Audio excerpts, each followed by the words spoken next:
Hello hi नमस्कार, मैं आपका सूरज सर स्वागत करता हूं आज की इस सेशन में। और आज हम बात करने वाले हैं क्लास 10th के सोशल साइंस यानी सामाजिक विज्ञान का चैप्टर 3 मॉडर्न वर्ल्ड 1, इसको हिंदी में कहेंगे आधुनिक विश्व 1 के नाम से हम इसको जानेंगे।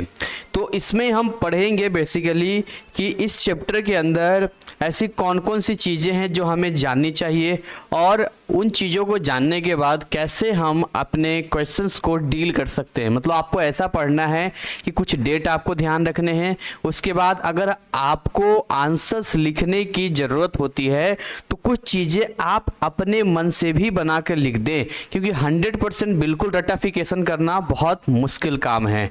तो चलिए सेशन की हम शुरुआत कर रहे हैं। यहाँ पे देखिए, बात करते हैं हम लोग 14th सेंचुरी की, यानी कि हम बात करते हैं 14वीं शताब्दी की।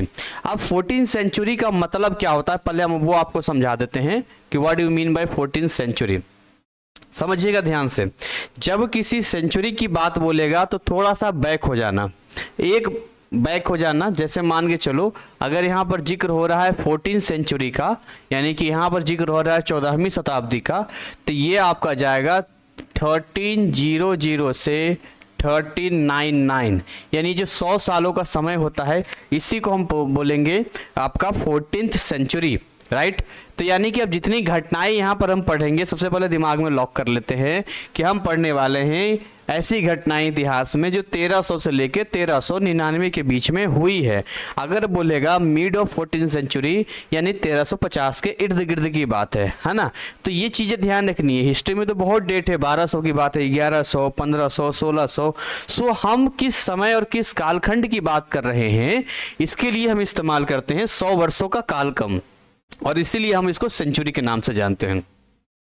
कहता 14वीं सदी के बाद से यूरोप की सांस्कृतिक और बौद्धिक जीवन में कई गंभीर परिवर्तन आए। यानी अगर यूरोप में जाएंगे तो वहाँ बहुत सारे ऐसे प्रोफाउंड चेंजेस देखने को मिले, ऐसे कल्चरल देखने को मिला, है ना, इंटेलेक्चुअल लाइफ देखने को मिले, जो कि कहीं ना कहीं एक मॉडर्न पीरियड को जन्म देता है, यानी आधुनिक काल में प्रवेश करता है। तो आपके मन में सवाल आएगा, इसको हम लोग जो है पुनर्जागरण के नाम से जानते हैं, ठीक है। जैसे बोल देंगे फ्यूडलिज्म हो गया आपका, है ना, रेनेसेंस यहाँ पर हो गया, यहाँ पर इसके हम बात करते हैं, ये हो गया। तो अब कैसे, क्या मतलब है इसका, तो आपने कभी ध्यान दिया है जिस समय हमारे देश में हमारा कल्चर बिल्कुल टॉप पे था, जहां आप देखेंगे पुराने ऐसे ऐसे महल बनाए गए, ऐसे ऐसे इमारतें बनाई गई, कुछ ऐसे मंदिर बहुत सारे मिलते हैं जो वहाँ जो आर्किटेक्चर है वो देखने को मिलता है। उस टाइम पे जब हम इतने डेवलप थे, उस टाइम पे यूरोपियन कंट्री, जिसमें यूरोप में आपका ये आता है, आपका इंग्लैंड हो गया, आपका जर्मनी हो गया, फ्रांस हो गया, ये सारे देश आते हैं। ये लोग आदिवासी की तरह जिंदगी जीते थे, अगर कहीं डेवलप भी थे तो उतने डेवलप नहीं थे। मतलब समझ लो कि इनकी जिंदगी वैसे ही थी जैसे कि एक नॉर्मल आदि मानवों की होती है, मतलब उससे अच्छी थी, लेकिन उतनी नहीं थी जितनी कि हमारी थी। जैसे कि अब हमारे यहाँ शुरू से ही कैसे कपड़े पहनने चाहिए, कैसे खाना खाना चाहिए, कैसा घर बनाना चाहिए, कैसे जिंदगी, हम डेवलप हो चुके थे, बट वहां पर ये चीजें नहीं थी। और जब तक ये लोग बेवकूफ था तभी तक दुनिया ठीक थी। जैसे ही इन लोगों के अंदर वो इंटेलेक्चुअल लाइफ आया, जैसे ही ये लोग डेवलप हुआ, इधर उधर घूमना शुरू किया, और उसके बाद से आप जानते ही हैं कि 200-250 साल तक अंग्रेजों ने भारत को गुलाम बनाया और कई देश इन यूरोपियन कंट्रीज में गए। इन्हीं की वजह से वर्ल्ड वार, प्रथम विश्व युद्ध हुआ। यानी जब तक ये लोग पागल था, बेवकूफ था, तब तक दुनिया ठीक थी। जैसे ही ये लोग जागा, सारा का सारा खेल बिगाड़ दिया। लेकिन हमें तो पढ़ना है कि कैसे ये लोग जो है बकलोल से तेज हुआ। यानी पुनर्जागरण का मतलब यही होता है। पुनर्जागरण क्या हम लोग के लिए, हम लोग के लिए नहीं है। हम लोग तो शुरू से ही देखो, आप 6वीं शताब्दी देख लो, 7वीं शताब्दी देख लो, 5वीं शताब्दी देख लो, अशोक का टाइम देख लो, चंद्रगुप्त का समय देख लो, है ना, पृथ्वीराज चौहान, पीछे से जितना जाओगे सब आपको डेवलप दिखेगा, बट इनका कोई नामो निशान तक आपको इतना नहीं मिलेगा। लेकिन जब ये आगे आए, उसी में हम जिक्र करेंगे। तो मैं आपको बता रहा हूं कि पुनर्जागरण का मतलब होता है पुनः जागना, है ना। इसका इंग्लिश में बोलते हैं रेनेसेंस बोलते हैं इसको, यानी इसका इंग्लिश हो गया। आगे बात करते हैं, renaissance the awakening that encouraged thinking and reasoning in social and political fields and affected every aspects of life। यानी कि पुनर्जागरण का मतलब होता है सामाजिक और राजनीतिक क्षेत्र में आप कितना चिंतन रखते हैं, क्या आपका थिंकिंग है ना, कैसे आप लॉजिकली तर्क करते हैं, मतलब आपस में डिस्कस करते हैं, और हर पहलू को प्रभावित किया। अरब देशों में तर्क और वैज्ञानिक जांच की अवधि पहले ही शुरू हो चुकी थी, पहले लिखा। यूरोप के पुनर्जागरण के दौरान यानी रेनेसेंस के परिवर्तनों ने संपूर्ण विश्व को प्रभावित किया। प्रभावित तो करेगा ही करेगा, जब तक पागल पगलेट था, चुपचाप था, कोई मतलब नहीं, जैसी तेज हुआ लूट लपेट करना शुरू कर दिया तो प्रभावित तो वैसे भी करेगा। परिवर्तन सामंती प्रणाली के विघटन के साथ शुरू हुए और इसमें हम और भी घटनाएं पढ़ेंगे, तो ही सारे चेंजेस के बारे में पढ़ रहे हैं यहाँ पे। यानी कि यहाँ ऑब्जेक्टिव है, यहाँ पर डिस्कस करेंगे impact of decline of feudalism यानी सामंतवाद के प्रभाव के बारे में जानेंगे। पुनर्जागरण का अर्थ क्या है, इसकी विशेषताओं की व्याख्या। Explain the cause of reformation and its impact यानी सुधार और इसके प्रभाव के कारण की व्याख्या करेंगे। इसके अलावा इस चैप्टर में हम पढ़ेंगे आपका describe the development of science, विज्ञान के विकास का उल्लेख करेंगे। ये तो देखो हम लोग क्योंकि वैसे ही 2 से 2.5 साल अंग्रेजों के गुलाम रहे हैं, तो हमारी जो एजुकेशन सिस्टम है ना, हमारी जो शिक्षा प्रणाली है, उसमें ये हमेशा हमें बताया गया है कि हमारे जो पूर्वज थे, जो हम भारत के लोग थे, बड़े बेवकूफ थे और सारा साइंस इन्हीं लोगों ने डेवलप किया और हर जगह इन्हीं का मिलता, नो डाउट इन्हीं का मिलता है। लेकिन ये इतिहास से ये चीजें हटा दी गई है कि इनको जो इंस्पिरेशन मिला है, इनको जो जानकारी मिली है, इससे पहले ही आप जाएंगे हिस्ट्री के उन पन्नों में तो आप देखेंगे कि हम कितने डेवलप थे, हमारे पास सब कुछ चीजें थी, लेकिन समय की मार और इनकी चाल और बुद्धि की वजह से आज हर जगह इन्हीं का नाम मिलता है। ठीक है, इसके अलावा हम जानेंगे इस काल की मुख्य वैज्ञानिक खोजों, कुछ मुख्य समुद्री यात्राओं की व्याख्या, समुद्र में यात्रा क्या है। यूरोप और शेष विश्व में औद्योगिक क्रांति, ये जो इंडस्ट्रियलाइजेशन है यहाँ पर यानी कि रिवॉल्यूशन हुआ यहाँ पे इंडस्ट्री का, ये एक बिजनेस पर्पस से हुआ, यानी बिजनेस ट्रेड की शुरुआत हुई। एक देश दूसरे देश से आपस में संपर्क आना शुरू हुआ। भारत में जो मसाले थे, भारत में जो बहुत सारे चीज़ें ऐसी थी, जैसे भारत के कपड़े, मसाले, बहुत सारी चीज़ें या ज्वेलरी जो हो गया, आभूषण हो गए, वो उन लोगों को बड़ा पसंद आया, तो यहाँ से ले जाके अपने देश में बेचते थे। वहाँ की कुछ चीज़ें थी जो भारत में ला के बेचते थे। ठीक है, इसके अलावा जो है अमेरिकी क्रांति और फ्रांसीसी क्रांति कारणों और प्रभावों की व्याख्या करेंगे। अमेरिका में रिवॉल्यूशन हुआ, फ्रांस का रिवॉल्यूशन हुआ, जर्मनी और इटली में राष्ट्रीयकरण के संघर्ष पर चर्चा करेंगे। जर्मनी और इटली का समाजवादी विचारों और रूसी क्रांति के विकास की जांच करेंगे। तो यहां पर देखो कितने देश की बात आ रही है, हम यूरोप की बात कर रहे हैं, तो सब देखो हमें यूरोप से हटकर खैर अमेरिका है, अमेरिका के बारे में पढ़ना है, फ्रांस के बारे में पढ़ना है, जर्मनी के बारे में पढ़ना है, इटली के बारे में पढ़ना है एंड रसिया के बारे में पढ़ना है।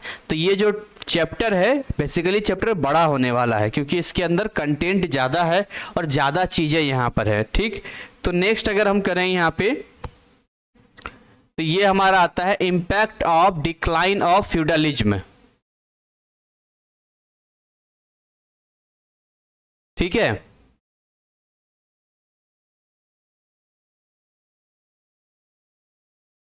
ये सामंतवाद के पतन के प्रभाव।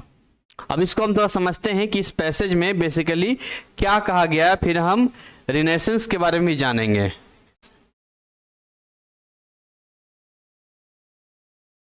तो मध्यकालीन युग के दौरान सबसे महत्वपूर्ण संस्थाओं में से एक था सामंतवाद। सामंतवाद यानी कि feudalism. You have read about in detail in the previous lesson. Feudalism as an institution flourished in Europe for many centuries. काफी वर्षों तक रहा सामंतवाद, कई शताब्दियों तक जो है फलता फूलता रहा यहाँ पे। लेकिन अब हमें ये समझना होगा कि सामंतवाद क्यों खत्म हुआ, कैसे खत्म हुआ। तो जो पावरफुल शक्तिशाली राज्यों के उदय तथा समाजवादी स्वामियों में आपस में युद्ध होने से इसका पतन हो गया। जो शक्तिशाली थे, जो पावरफुल थे, आपस में ही झगड़ा किया, झगड़ा करने की वजह से इसका खत्म कर दिया। कहता है नए नगरों और शहरों के उदय होने तक व्यापार के पुनरुत्थान से सामंतवाद का विघटन हुआ। ये नगर उत्पादन का केंद्र थे, तथा इन पे निर्वाचित प्रतिनिधियों का नियंत्रण था। यानी अगर आप यहाँ पर देखते हैं कि जो वॉरफेयर हुआ था फ्यूडल लॉर्ड्स का, उसकी वजह से डिक्लाइन हुआ, ये सबसे पहले ध्यान रखना है। अब जैसे ही नए नए टाउन्स आए, इमरजेंस हुआ सिटीज का, रिवाइवल ऑफ ट्रेड यानी बिजनेस आगे बढ़ा, तो यहाँ पर जो है फ्यूडल सिस्टम आया। These towns were centres of production and were governed bye elected representatives. The atmosphere of the towns was free from feudal restriction and control, as people were free to go anywhere and to take up any profession। तो लोगों की यहाँ पर पूरी आज़ादी थी कि वो किसी प्रकार का अपना व्यवसाय कर सकते थे, कहीं भी जा सकते थे, किसी के मतलब ऐसा नहीं था कि उन्हें कोई और रिमोट कंट्रोल कर रहा था, और यही लोगों को चाहिए था यहाँ पे। अब यहाँ समझेंगे, क्योंकि लोग कहीं भी आने जाने और कोई व्यवसाय करने के लिए स्वतंत्र थे, नगरों में जो पीजेंट्स होते हैं, कारीगर होते हैं, किसान्स होते हैं, उसको आकृष्ट किया, क्योंकि इन्होंने जीवन की बेहतर संभावना उपलब्ध कराई और सामंती शोषणों से छुटकारा दिलवाया। तो जो पुरानी सिस्टम था सामंतवाद का, जिसमें एक होता था, उसके गांव होता था, उस गांव में उसी कंट्रोल में होता था, तो भाई ये वाली चीजें हटी। इन नगरों और शहरों ने कपास और गन्ना के रूप में कई फसलों के उत्पादों को प्रोत्साहित किया। तो हमें यहाँ पर टारगेट और फोकस ये करना है कि यहाँ पर बेसिकली हमें जो दिख रहा है वो किसानों के बारे में दिख रहा है। यानी कि यहाँ पर दिख रहा है, यहाँ पर आर्टिसंस एंड पीजेंट्स, पीजेंट्स मतलब किसान हो गया, आर्टिसंस मतलब कारीगर हो गए। यहाँ पर इन दोनों पे हमें फोकस करके चलना है। अब ये है ग्रामीण इलाका। अब पुराने टाइम में जाएंगे तो लोगों का क्या काम होता था, या तो कुछ अपना काम करते थे वो, या तो वो खेती करते थे, और इनकी ही संख्या सबसे ज़्यादा थी। अब इनके ऊपर अगर अत्याचार होगा, इनके मतलब इनका लाइफ कौन डिसाइड करेगा? तो क्या इसके लाइफ को कोई और डिसाइड करेगा? इनका शोषण करेगा, टैक्स दे, फिर तो दिक्कत वाली बात हो जाएगी। ठीक है, सो विनिर्मित वस्तुओं को बाजार में बेचा जाता था, जहां विनिमय का माध्यम पैसा था। स्वामियों ने अपने जागीरदारों से सेवाओं के बजाय पैसा लेना शुरू कर दिया था, क्योंकि विभिन्न उपभोग की वस्तुओं खरीदने के लिए उन्हें पैसे की आवश्यकता होती थी। इससे पहले अगर जाएंगे तो सिस्टम ये था, जी आपको ये चाहिए, आप ये सामान दे दो, आपको ये चाहिए। अब जरूरत मान लो मेरे पास गेहूं है ना, मेरे पास गेहूं है और मुझे चीनी चाहिए, तो मैं जाऊंगा उस व्यक्ति के पास जिसके पास चीनी है, तो मैं बोलूंगा जी हमें चीनी चाहिए, आप ये लो गेहूं। अब पता चला मुझसे पहले ही किसी ने उसको गेहूं देके चला गया, चीनी लेकर चला गया, तो कहेगा भाई मेरे पास तो ऑलरेडी गेहूं है, मुझे गेहूं तो नहीं चाहिए, मुझे चावल चाहिए। अब चावल तो है नहीं मेरे पास में। तो यहाँ पर हमें जो है पैसे का माध्यम हमें मदद करता है कि हमने पैसे दे दिए, अब उस पैसे का इस्तेमाल वो जहाँ चाहे वहाँ कर सकता है। ठीक है, तो इससे शक्तिशाली व्यापारी वर्ग का उदय हुआ, यानी कि बिजनेस जो ट्रेड होता है ना, उससे क्या हुआ, डेवलप हुआ यहाँ पर। यानी पेड इन कैश जो भी प्रोडक्ट हम देते थे यहाँ पर मीडियम था, तो यह हुआ the lords began to accept money from their vassals instead of service.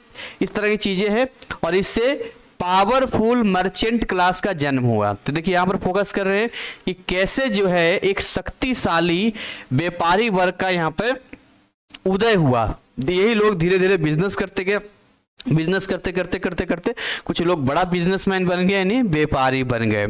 अब उन्होंने समाज में बेहतर रुतबा रखने की लालसा होने लगी। उन्होंने सामंतों स्वामियों की स्थिति को कमजोर करने के लिए शक्तिशाली सम्राटों को समर्थन देना प्रारंभ कर दिया, जिससे सामंती संरचना कमजोर हो गई और इससे सामंती वर्ग का पतन हुआ।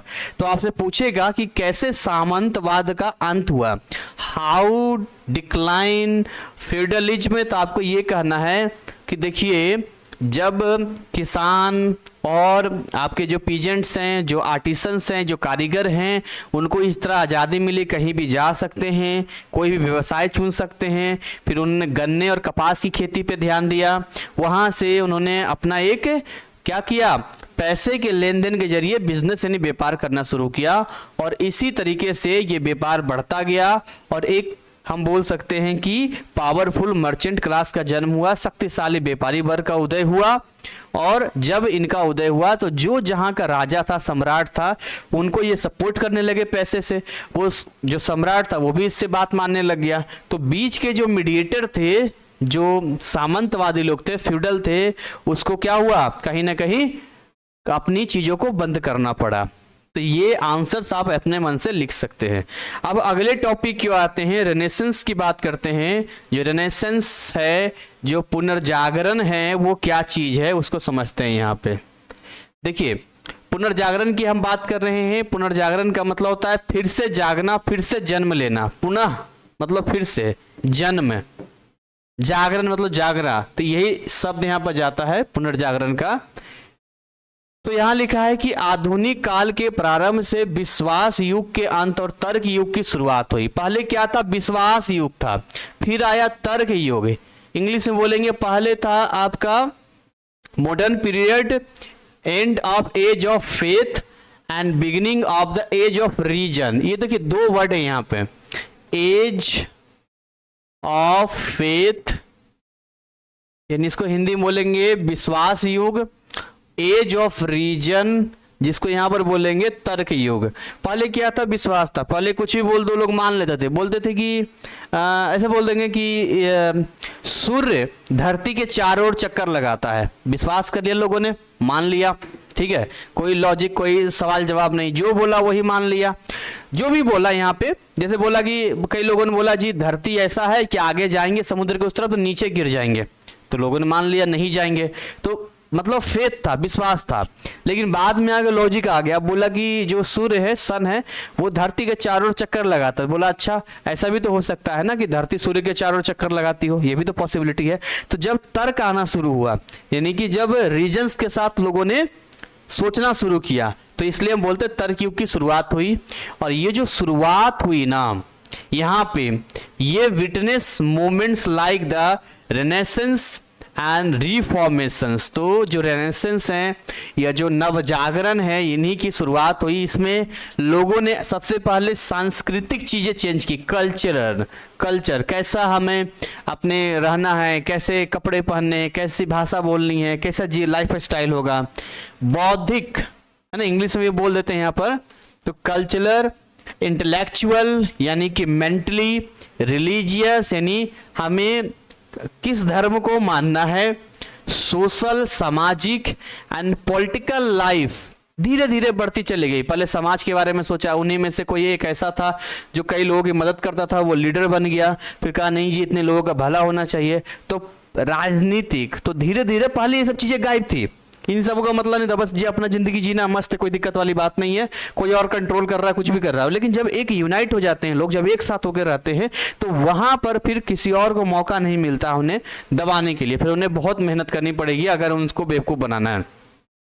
This period is also characterised by urbanization, faster means of transport and communication, democratic system and uniform laws based on equality. एक एक बात करते हैं। जैसे अर्बनाइजेशन हुआ, यहाँ पे अर्बनाइजेशन का मतलब हुआ कि बहुत तेजी से शहरीकरण हुआ, गांव शहर बनने लगे। ट्रांसपोर्ट यानी परिवहन काफी फास्ट होने लग गया। संचार का मतलब है, पहले मोबाइल फोन तो नहीं होता था, लेकिन ये है कि पत्रों के जरिए, डाक पत्र के जरिए भेजा जाता था। लोकतांत्रिक प्रणाली यानी कि अब कौन हम पे शासन करेगा, ये जनता डिसाइड करेगी, और जनता वोटों के जरिए, मतों के जरिए, जिसका ज्यादा वोट होगा, जैसे आज का सिस्टम वैसे करेगी। और इक्वलिटी होनी चाहिए, ऐसा नहीं है कानून के लिए सब बराबर है। अगर कोई गलती करता है तो अगर मान के चलो अच्छे टॉप पोस्ट पर है, तो ऐसा नहीं कि उसको सजा नहीं मिलेगी। तो ये चीजें आनी, लाइफ में क्या हुआ, जो आज लाइफ आप देख रहे हो, ये ऐसे शुरू से नहीं थी। ये एक बहुत ही सिंपल से धीरे धीरे धीरे धीरे धीरे धीरे लाइफ कैसे जीना, क्या करना चाहिए, ये सारी चीजें ऐड होती जा रही है। मतलब एक नया रिफॉर्म हो रहा है। तो पुनर्जागरण का शाब्दिक अर्थ होता है पुनर्जन्म, यानी फिर से जन्म लेना। यह इटली में 14वीं सदी के आसपास प्रारंभ हुआ, यानी 14वीं सदी मतलब 1300 से लेकर 1399। ठीक है, यहाँ पे the literal meaning of Renaissance is rebirth. It started in Italy around 14th century AD. Italy was divided into small city states at that time. उस समय जो इटली था वो छोटे शहर राज्यों में विभाजित था, बटा हुआ था। उनमें से कई शहर राज्य प्राचीन रोमन इमारतों के भग्नावशेषों बनाए गए थे, यानी पुराने जो इमारतें थी उसी को रीबिल्ड करके बनाया गया था। इतालवी शहरों की भौगोलिक स्थिति ने उन्हें महान व्यापार और बौद्धिक केंद्र बना दिया था। तो इटली को जो है, कुछ जो शहर थे वहां पर बहुत ज्यादा इंटेलेक्चुअल केंद्र बन चुका था, यानी वहाँ के लोग काफ़ी डेवलप हो गए थे, समझदार हो गए थे और बिजनेस करना शुरू कर दिया था। यानी लिखा many were built on the Reigns of ancient Roman buildings, the geographical position of Italian cities made them great trading and intellectual centers. Moreover, the position of Italian cities such as, जैसे कि हम बात करते हैं Venice, यहाँ लिखा होगा यहाँ पे कि धन के साथ विश्व के चारों कोनों ने व्यापारी कई महान विचार लाए, राजनीतिक और सामाजिक संगठन, तो ये सारी चीजें यहाँ पर लिख रखा है। राजनीतिक स्वतंत्रता दिया यहाँ पे, इसका कुछ इटली का नाम भी दिया है। Venice made them centres of trade and intellectual cross roads, many great ideas आए, जैसे कि धन को कैसे बढ़ाना चाहिए, है ना, वर ब्राउट बाई मर्चेंट्स, व्यापारियों को अलग अलग कोने से कैसे यहाँ पर लाया जा सके। नया फॉर्म पॉलिटिकल ट्रेंड, कैसे सोशल ऑर्गेनाइजेशन हो, एक साथ होकर काम कर सकें, कैसे हम लोग पॉलिटिकल फ्रीडम पा सकते हैं, यानी कि कहीं भी व्यापार या बिजनेस करने के लिए जा रहे हैं जी, तो वहां पर कैसे हमें छूट वगैरह मिल सकती है। A suitable atmosphere for academic, है ना, artistic and cultural advances, people had more laces time for study and other activities, तो लोगों ने समय देना शुरू किया, इन चीज़ों पे स्टडी करना शुरू किया। ठीक है, तो आपको एक बात समझ में आएगी कि किस तरीके से जो है हम यहाँ पढ़ रहे हैं कि आर्थिक विस्तार की अवधि, सारी चीजें हम पढ़ रहे हैं यहाँ पे। ये देखिए,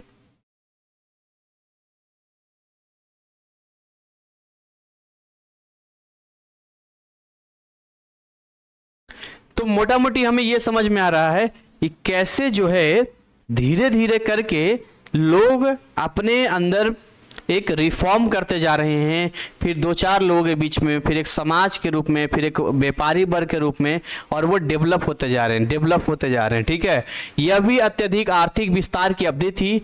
बुक कीपिंग, बिल का आदान प्रदान तथा सरकारी ऋण, कई वाणिज्यिक और वित्तीय तकनीकें विकसित की गई थी, जैसे कि अभी जो बुक का ये होता है ना, लिखा है बुक कीपिंग हो गया, जो फाइनेंशियल टेक्निक्स हो गए, कैसे सरकार की तरफ से अभी आप ये लेते हैं, ऋण लेते हैं, लोन लेते हैं, फिर आप इंटरेस्ट पे करते हैं, और उसके बाद जो है इंटरेस्ट पे करने के बाद आप क्या करते हैं, जो अमाउंट होता है धीरे धीरे करके चुका देते हैं, इससे आपका भी काम हो जाता है, सामने वाला का भी हो जाता है। तो the enabled Italy to become the centre of Renaissance, यानी कि इटली जो है उस समय सेंटर बन गया पुनर्जागरण का। तो स्टार्टिंग सबसे पहले इटली का बनेंगे, इनसे इटली जो है पुनर्जागरण का केंद्र बन गया। इस समय प्रमुख घटनाओं में सम्मिलित क्या था वो भी हम आपको बताएंगे, लेकिन आपके माइंड में रखना है पूरे यूरोप में सबसे पहले पुनर्जागरण यानी रेनेसेंस जो है वो इटली में देखा गया। ठीक है, और इसमें जो मेन घटना था, जैसे शहरी जीवन का पुनरुत्थान, यानी यहाँ अर्बनाइजेशन देखने को मिल रहा था, यहाँ पे मेजर डेवलपमेंट था, revival of urban life, commerce based on private capital, यानी कि वाणिज्य के आधार पे लोग अपना पैसा लगा रहे थे, लोगों को कर्ज दे रहे थे, इनकम, अब एक दूसरे के लोग मदद ही तो कर रहे हैं एक तरीके से। भाई अगर कोई आपको 1 लाख रुपया दे रहा है, भले ही आप उसका ब्याज दे देंगे, लेकिन आप उस 1 लाख रुपए से 2 लाख 3 लाख कमा भी तो लेंगे, उसी कमाई में से थोड़ा ब्याज दे देना, वो भी ग्रो कर गया, आप भी ग्रो कर गए, तो ऐसी तो ग्रो होता है। राष्ट्र राज्य गठन, अन्वेषणों के लिए नए मार्गों, प्रदेशों और स्थानीय भाषा साहित्य का विकास, प्रिंटिंग प्रेस भी यहाँ पर आ चुका था।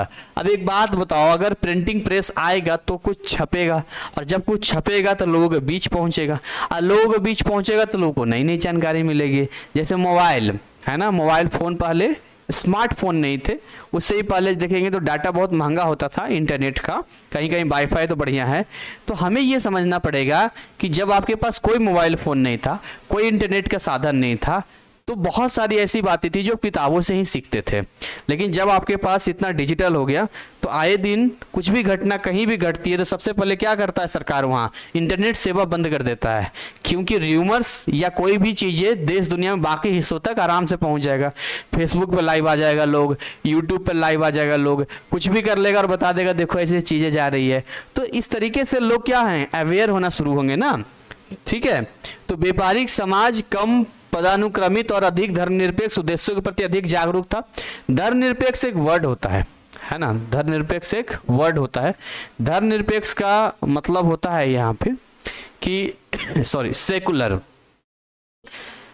एक होता है धर्म, एक पार्टिकुलर रिलीजियस, एक होता है सेकुलर। इन दोनों में फर्क होता है। अगर आप पार्टिकुलर रिलीजियस को लेके चलते हैं, रिलीजन को लेके चलते हैं, तो आपको लगेगा सबको इसी रिलीजन में होना चाहिए। फिर दूसरे रिलीजन वालों को देखकर, दूसरे धर्म के लोगों को देखकर आपके अंदर गलत भावना आ सकती है कि मेरे रिलीजन में क्यों नहीं है, इसको भगा देना चाहिए, इसको ये करना चाहिए, इसको वो करना चाहिए। लेकिन जब आप धर्म निरपेक्ष की बात करते हैं, जब आप सेकुलर की बात करते हैं, तो वहां पर कहते हैं नहीं जी, हम भी रहेंगे, ये भी रहेगा, सब रहेंगे, मिलजुल के रहेंगे। तो जो बिजनेस कैटेगरी के लोग थे उनको अच्छे से पता था कि अगर हम रिलीजन को, धर्म को आगे लाएंगे तो हम व्यापार कैसे कर पाएंगे, बताओ। अब व्यापार करने जाएगा तो धर्म पूछ के व्यापार करेगा कि आज जी आप किस रिलीजियस के, इसके तो हम नहीं बेचेंगे, हम नहीं खरीदेंगे, अब तो हो गया बिजनेस। ठीक है, तो ये चीज ध्यान रखना है आपका। यह पहले ग्रामीण परंपरावादी समाज के अत्यधिक विपरीत था। पहले क्या था, ग्रामीण परिवेश था, रूलर, उसमें क्या था, परंपरावादी समाज, जो शुरू से चलता आ रहा उसी को लेगा। तो अर्लियर रूलर क्या था, ट्रेडिशंस को फॉलो कर रहा था, उस पर बंधा हुआ था। इस ट्रेडिशन को तोड़ना बहुत जरूरी था, क्योंकि अगर पूरे सबको यूनाइट करना है तो उसमें फिर आपको किसी प्रकार की, अब देखिए जितने आज की डेट में जितना बिजनेसमैन बिजनेस करेगा ना, उसको कोई धर्म से मतलब नहीं रहेगा, उसको किसी से मतलब नहीं। इंसान अच्छा होना चाहिए, बिजनेस अच्छा दीजिए, ईमानदार रहिए, ऑनेस्ट रहिए, आराम से बिजनेस कीजिए, कोई दिक्कत वाली बात नहीं है। तो विश्व आर्थिक प्रणाली प्रारंभ करने में साहसिक कार्य एवं खोजकर्ताओं ने महत्वपूर्ण भूमिका निभाई। कई नई वस्तु के व्यापार मार्गों की खोज के बाद अमेरिका, एशिया, अफ्रीका के कई नई वस्तुएं लाई गई। मतलब यही लो, पहले इटली से चला, फिर अलग अलग देशों से निकला, समुद्री रास्ता। आप देखिए अमेरिका के बारे में ऐसा नहीं कि अमेरिका के अस्तित्व ही नहीं था, पर अमेरिका एक टापू जैसा था, मतलब वहाँ जंगल ही रहता था, वहाँ कोई ऐसा नहीं कि बहुत डेवलप हो गया था। तो ये लोग अमेरिका पहुँच गया, है ना। एशिया में आएंगे तो एशिया में चाइना है, भारत हो गया, श्रीलंका हो गया, है ना, ये सारे देश, जो नेपाल वगैरह आप देख रहे हैं, ये सारे देश हो गया। यहाँ पहुँचा, यहाँ पहुँचने के बाद यहाँ से सामान ले जाके बेचा। अफ्रीका चला गया, अफ्रीका जानते ही हैं, तो आज भी आपको अजीब लगता है अफ्रीका, तो अफ्रीका देख लीजिए। तो इन वस्तुओं ने यूरोप वासियों के जीवन को समृद्ध बनाया। इन लोगों को लगा बड़ा बढ़िया बिजनेस हो रहा है यार, हम बाहर जगह घूम घूम के जा रहे हैं, वहां से सामान ला रहे हैं, अपने यहाँ बेच रहे हैं, अपने सामान को वहां बेच रहे हैं, तो बड़ा बढ़िया, मतलब समृद्ध कर दिया, पैसे वाला कर दिया, ज्यादा से ज्यादा प्रॉफिट होने लगा, लाभ कमाने लगा यहाँ पर। और इस तरीके से और इनको इंस्पिरेशन मिला कि कैसे और डेवलप किया जाए, विकसित किया जाए। परिणाम यह हुआ कि व्यापारियों, उद्यमियों और बैंकरों ने सहयोग किया। फिर भाई अगर किसको कहीं जाना है तो जो बिजनेस बैंक वाला, ठीक है हम पैसा देते, जाओ तुम आराम से घूम फिर कमा के दे देना, फिर मेरा जो होगा। राजनीतिक जीवन में, पॉलिटिकल में भी, अन्य देशों के संबंध में पूंजी ने महत्वपूर्ण साधन बनाया। तो इन्वेस्टमेंट जो होता है ना, इन्वेस्ट करना, पूंजी जरूरी है यहाँ पर। आज की डेट में भी अगर आपको कोई बिजनेस करना है, आगे बढ़ना है, तो आपके पास पूंजी होना बहुत जरूरी है, ठीक है, जिसको हम कैपिटल कहते हैं। तो कैपिटल का बड़ा रोल होता है यहाँ पर। ये जो कैपिटल है, प्रॉफिट है, इंस्पायर्ड किया, डेवलप किया, ये सारी चीजें हैं। The new ideas that were generated in this period like humanism, rationalism and spirit of inquiry brought a profound change in the thinking pattern of the people। इसमें क्या हुआ, मानवतावाद, यानी इंसानियत जिसको कहते हैं, ठीक है, बुद्धिवाद, ब्रेन से चलेंगे, जांच की भावना, कुछ भी करेंगे पहले हम सर्च करेंगे, रिसर्च करेंगे। तो लोगों की सोच में गहरा परिवर्तन हुआ। अगर आप ग्रीक की बात करते हैं या रोमन एम्पायर की बात करते हैं, तो वहां पर भी आपको बहुत सारे ऐसे कल्चरल चीजें मिलेगी जो इंटरेस्टेड आपको मिलेगा। सो मनुष्य नए विद्वानों की मुख्य चिंता की विषय बन गया। इंसान के बारे में सोचने लगा। वह मनुष्य की सृजनात्मक क्षमता और इस संसार में खुशी और आनंद प्राप्त करने के अधिकार में विश्वास रखते थे। इसमें क्या करते थे वो, human beings became the central concern. कैसे एक इंसान अपने जीवन में खुशी रह सकता है, कैसे एक समाज खुशी रह सकता है, कैसे एक देश को खुश रख सकते हैं, ऐसा क्या करेंगे, तो भाई बिजनेस करेंगे, तो लोगों से बना के रखना होगा, अच्छी बातें करनी होगी, ब्रेन को डेवलप करना होगा, लोगों से मिलना जुलना पड़ेगा, ठीक है। तो सेंट्रल कंसर्न क्या, न्यू स्कॉलर्स, मतलब नए नए विचारक, बुद्धिमान, नई नई बातें सिखाया। जिनको नहीं समझ में आती थी उन्हें बोला अच्छे से बात करो, अच्छे से करो, ऐसे बात करना है, ये करना है, तो ट्रेनिंग देना शुरू किया। समझ रहे हो, वरना कुछ पता था नहीं, क्या क्या बोल रहे हो। देखते हैं कोई किसी का संस्कार अगर माँ बाप ने नहीं दिया या गलत जगहों पर वो पला बढ़ा है तो वो अजीब व्यवहार वो करेगा आपका, ठीक है। सो मध्यकालीन चर्च के विश्वास के विपरीत था। अब मध्यकालीन चर्च जो था उसका अलग हिसाब किताब था, मैं आपको बताता हूँ यहाँ पे। They believed in the creative potential of the human beings and their right to seek joy and pleasure in this world, लेकिन this was controversy to the believe of medieval church. अब ये चर्च लोग जो है शुरू से अपना काम चला रहा था कि जी आप ऐसे कुछ बनाता था और बोलता था ये खरीद लो, है ना, इसको खरीद लोगे तो आप मरोगे तो स्वर्ग में जाओगे। बड़ा अजीब अजीब सी बात है, ये करोगे तो ये हो जाएगा, ये करोगे तो ये हो जाएगा। तो शुरू से वही चलता आ रहा था। वो लोग बोलते थे कि धरती सूर्य के चारों ओर चक्कर नहीं लगाती है, सूर्य धरती के चारों ओर चक्कर लगाता। ऐसी बहुत सारी बातें वो बोलते थे और वही लोग मान रहे थे। लेकिन जब ये लोग डेवलप होना शुरू हुए तो कहीं ना कहीं यहाँ पे चर्च वालों की बातों को कंट्रोवर्सी में आना शुरू हुआ। जो सांसारिक सुखों का विरोधी था उसका मानना था कि जी हमें ही करते रहो, जो हम बोलते हैं वही आपको करना है, हम भगवान के दूत हैं, है ना, आप हमें करोगे डायरेक्ट भगवान आपको कर देंगे, ऊपर वाला कर देगा। सो मनुष्य के इस सम्मान ने, देखिए यहीं से कला का डेवलपमेंट हुआ, ठीक है, इतिहास, हिस्ट्री, भाषा, साहित्य, नीति शास्त्र, लोगों की रुचि बढ़ी, जानने का क्यूरियोसिटी बढ़ा यहाँ पे। यानी यहाँ से बढ़ा, क्या बना यहाँ से, art, history, language, literature, ethics. Do you know it was at this time that the discipline grouped under humanities were born। और ये वही समय था जब यहाँ पर मानविकी वर्त आया, यानी डिसिप्लिन शब्द, यानी कि हमें एक सिस्टम में रहना है। तो आप देखिए कि कहीं ना कहीं आप जानवरों को देखते हैं जंगल में रहते हैं, जैसे तैसे रहते हैं, पर उन्हीं के बारे में सोचिए, धीरे धीरे धीरे धीरे धीरे वो घर बसाना शुरू करें, कॉलोनी बने, धीरे धीरे उनका गांव बनेगा, सोसाइटी बनेगी, सारी चीज़ें होगी और फिर जाके वो एक दूसरे के बारे में सोचना शुरू करेंगे। तो आज हमें ये चीज़ें थोड़ा कॉमन लग रहा है, कोई स्पेशल नहीं लग रहा है, लग रहा है ठीक है जी सब तो नॉर्मल है, क्योंकि आज हम इन जितनी बातें यहाँ लिखी गई है उससे कई गुना आगे बढ़ चुके हैं और हमारे अंदर ऐसा सिस्टम ही डाल दिया गया है, क्योंकि हम बचपन से पले बड़े, एक अच्छी सोसाइटी में पले बड़े हैं, डेवलप हैं हम लोग, ऑलरेडी चीज़ों को समझते हैं। तो हमें लग रहा होगा ये कौन सी बड़ी बात है, ये कौन सी बड़ी बात है, अच्छा लिटरेचर तो ऑलरेडी हमारे पास बहुत है, ये तो बहुत है, इसलिए बहुत है क्योंकि हम 2000 समझ रहे हो, 2024, 25, 26, 27 जब भी आप हमारा वीडियो देख रहे हो उस समय में आप चल रहे हो। लेकिन हम बात कर रहे हैं कब की, तो हम बात कर रहे हैं 1300 समथिंग की, यानी 14th सेंचुरी की बात कर रहे हैं। तो उस टाइम पर तो ये नई नई चीज़ें थी ना, जैसे कि मोबाइल नया नया लॉन्च हुआ था तो इतना डेवलप थोड़ी ना हुआ था, ठीक है। आप देखिए यहाँ पर ये पोस्टर अक्सर आप देखते होंगे, आपने ये पिक्चर बहुत सारी जगहों पे आपने देखा होगा, और ये पिक्चर लियोनार्डो द विंसी की मोनालिसा की ये पिक्चर है और बहुत पिक्चर ये चला है, ये देखिए।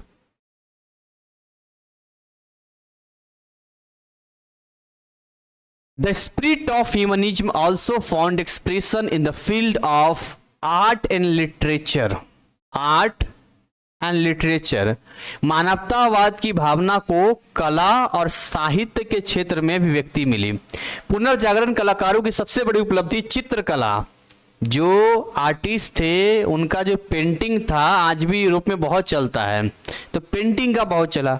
अब इस पिक्चर को ध्यान से देखिए, ऐसा लग रहा है कि कोई खड़ा करके कैमरे से फोटो लिया गया है, बट ऐसा नहीं है, ठीक है। Painters studies the anatomy and proportion of human body. Painters ने इंसानी शरीर के प्रोपोर्शन, बाकी चीज़ों को देखना शुरू किया। They wanted the human beings to be painted in the realistic form and proportion. वो चाहते थे कि उन्हें एक पेज पे, एक कॉपी पे एकदम रियलिस्टिक तरीके से डिजाइन किया जाए। Some of the outstanding artist were Leonardo da Vinci and Michael क्या लिखा है, Michelangelo, Raphael, Botticelli and Titian. यहाँ लिखा होगा हिंदी में माइकल एंजेलो, राफेल, बॉटिलेसी और टाइटियन। मूर्ति कला के क्षेत्र में कलाकारों ने मुक्त खड़ी मूर्तियां बनाना शुरू किया। कुछ तो इस तरीके की थी जिसमें पेज पे बनाए जा रहे थे, और कुछ ऐसे था जो मूर्ति बनाया जा रहा था। ये मूर्तियां अब इमारत या पृष्ठभूमि से अलग खड़ी थी या अलग कला थी। पुनर्जागरण के प्रथम महान मूर्तिकार डोनाट्लो थे, जिन्होंने डेविड की मूर्ति बनाई थी। तो याद रखिएगा कि डोनाट्लो सबसे पहले हम बोल सकते हैं आर्टिस्ट में, sculpture artist began to make free standing, से ये सारी चीजें थी। तो क्या नाम है, the first great Renaissance sculpture was Donatello who made the statue of David. ये लाइन आप ध्यान रखना, क्योंकि यहाँ से एमसीक्यू क्वेश्चंस यहाँ से पूछा जाएगा, तो मेन पॉइंट आपको नोट करते हुए चलना है यहाँ पे। The Renaissance spirit also marks the rise of nationalism in Europe. People now began to free themselves of medieval religious restriction, यानी कि धार्मिक प्रतिबंधों से लोग मुक्त होते चले गए। बहुत सारे ऐसे धार्मिक प्रतिबंध लगे थे, आपको ये नहीं करना चाहिए, आपको वो नहीं करना चाहिए, ऐसा नहीं वैसा नहीं, आप ऐसा करोगे तो ये होगा वो होगा, बहुत सारी चीजें थी ऐसी।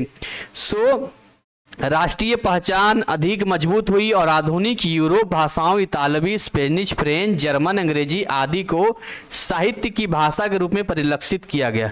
तो हम ये देखते हैं कि पहले लोग बटे हुए थे, एक पार्टिकुलर रिलीजियस को लेकर, एक पार्टिकुलर अपने ट्रेडिशंस को लेकर, लेकिन जब एक कंट्री लेवल की बात आई तो फिर देश को रिप्रेजेंट करना। आज कोई पूछता तो हम बोलते हैं हम भारतीय हैं, हम इंडियन हैं। हम ये थोड़ी बोलते हैं कि पार्टिकुलर स्टेट में कोई बाहर बोलेगा तो क्या बोलोगे कि हम हरियाणवी हैं, हम बिहारी हैं, हम मराठी, ऐसा बोलोगे। उन्हें क्या मतलब इससे, भाई हो इंडिया के अंदर ना आप, तो आप पार्टिकुलर आप कहलाओगे तो एक देश का ही। तो वैसे ही एक देश देखो यूनाइट हो रहा है, भले अलग अलग यहाँ लैंग्वेजेज है।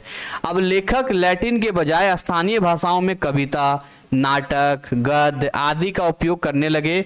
लेखकों के कार्य में देसी भाषा का उपयोग हुआ। प्रिंटिंग प्रेस प्रारंभ होने के कारण लोगों की एक बड़ी संख्या जो इन चीजों तक वो पहुंच पा रहे थे।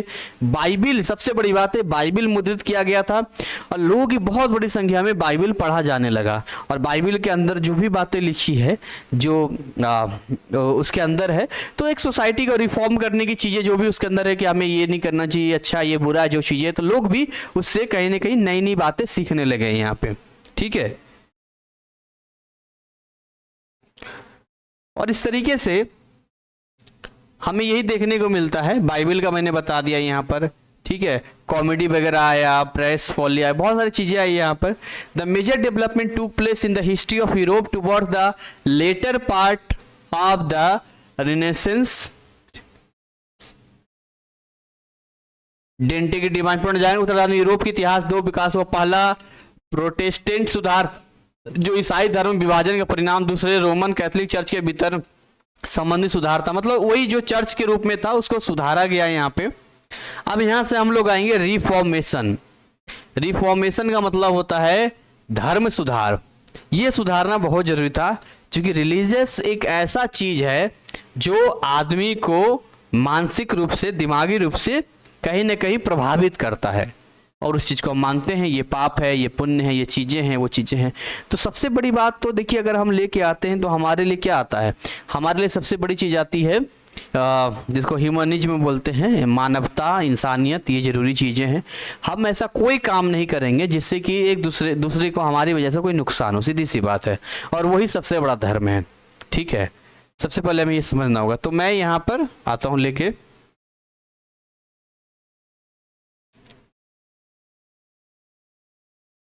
अब देखिए, the medieval Catholic church came to be associated with superstitions, corruption and greed of money. सबसे बड़ी बात ये थी, अगर आप मध्यकालीन चर्च में आएंगे तो सबसे बड़े वहां अंधविश्वास था, भ्रष्टाचार था और धन का लालच था। अंधविश्वासी किसानों को चर्च द्वारा आश्वस्त किया गया कि सच्चा क्रॉस उसके पास है। ये जो क्रॉस होता है ना, सच्चा क्रॉस केवल हमारे पास है, और हम इस सच्चे क्रॉस भगवान ने हमें दिया है, ऊपर वाले ने हमें दिया है, तो हम डायरेक्ट हम कनेक्ट हैं उनसे। लोग सच्चे क्रॉस के रूप में लकड़ी के एक टुकड़े को देखने के लिए पैसा देते थे, पैसा। उसको देखने के लिए, क्योंकि यह माना जाता था कि पवित्र अवशेष में स्वस्थ करने की शक्ति थी। अगर उसको केवल देख लिया तो आप हेल्दी हो जाएंगे, स्वस्थ हो जाएंगे। अंधविश्वास पर अधिक जोर देता था ताकि यह श्रद्धालुओं से अधिक पैसे ऐंठ सके। चर्च तक के जगह यह सब पुनर्जागरण के आने के साथ बदल रहा था। लोग इस चीज को कहीं ना कहीं थिंकिंग दिमाग में ला रहे थे रेनेसेंस की वजह से। सो पुनर्जागरण की नई भावना में कुछ भी स्वीकार नहीं किया जा सकता था। क्या आपको पता है कि अब 1517 ईस्वी में मार्टिन लूथर नामक एक जर्मन पुजारी ने पहले रोमन कैथोलिक चर्च के अधिकारियों को चुनौती दी। उसके अनुसार देखिए, एक मार्टिन लूथर है, देखिए यही मार्टिन लूथर है, 1517 की बात है। तो इन्होंने जो है, जर्मन पुजारी थे ये, पहले ने रोमन कैथोलिक चर्च के अधिकारियों को चुनौती दी। उन्होंने कहा था कि बाइबल धार्मिक अधिकार एकमात्र स्रोत था। उनका मानना था कि चर्च पे अंधविश्वास करने के बजाय यीशु मसीह में विश्वास के माध्यम से मोक्ष प्राप्त किया जा सकता है।